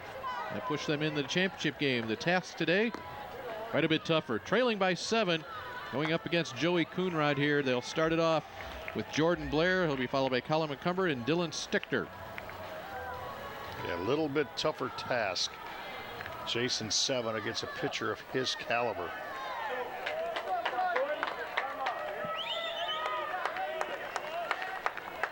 Five hits allowed today by Coonrod, 3 of those coming in the 1st inning. He has struck out 10. He has not walked a batter. Last time up, Blair was hit by a pitch.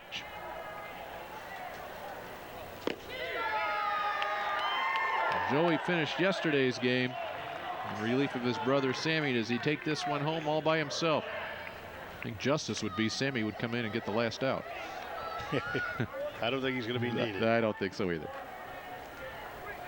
Boy, that is a dominating 1-2 pitching combination for any team, let alone Class 1A. And good job by Weber. He'll clear himself. That's the 11th strikeout, and it goes 2-3. Weber blocked that ball, knew it was spinning to his right, pounced on it like a cat, and then, as you said, cleared himself. He moved to the outside to take away the angle of the runner and gets the easy put out at first base. The first out to the championship if you're a Carrollton fan and player. Cumber looks at a curveball.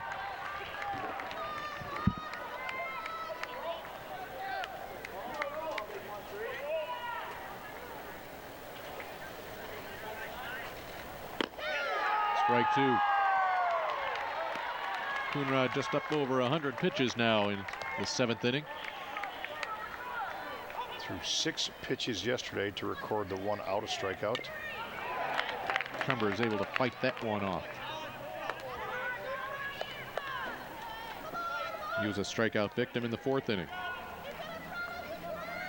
Let's go, Joey!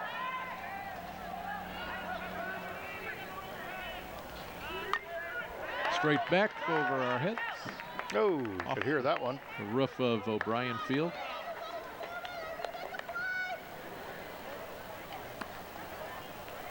Joey Coonrod, a junior. His older brother Sammy to SIU Carbondale next year. Up the middle, Sammy's going to get a chance here. Has it, throws hard, 2 gone. And now everybody in the Carrollton dugout will come up to the top step. The Carrollton fans who have made the trip to Peoria come to their feet. Oh, lots of green to our right, first base dugout. 1 out to a 2A championship.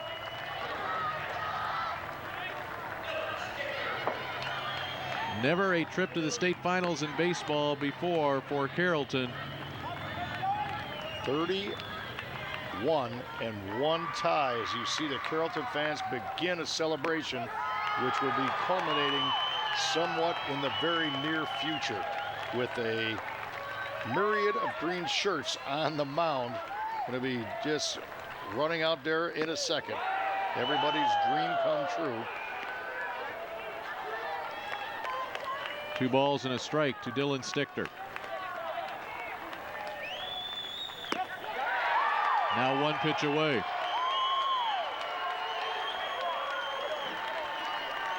Starting to feel it.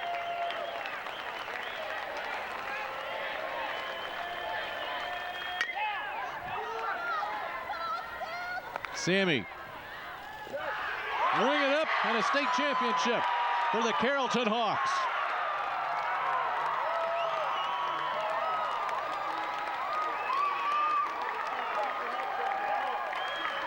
Brothers hugging down in front of the dugout. The coaching staff, Greg Pullman, his brother Reggie.